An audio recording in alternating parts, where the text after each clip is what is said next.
Assalamualaikum warahmatullahi wabarakatuh. Nama saya Tirafika Sifil Aziz, kelas 11 IPS 2.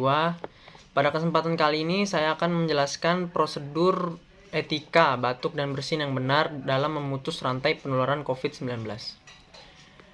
Yaitu yang pertama, menutup hidung dan mulut saat batuk dan bersin dengan tisu atau lengan baju dalam.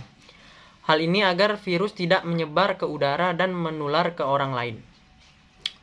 Dan yang kedua, segera buang tisu yang telah dipakai ke tempat sampah. Yang ketiga, cuci tangan dengan menggunakan air bersih dan sabun atau pencuci tangan berbasis alkohol atau hand sanitizer. Yang keempat, selalu menggunakan masker dimanapun Anda berada. Begitulah yang dapat saya sampaikan. Wassalamualaikum warahmatullahi wabarakatuh.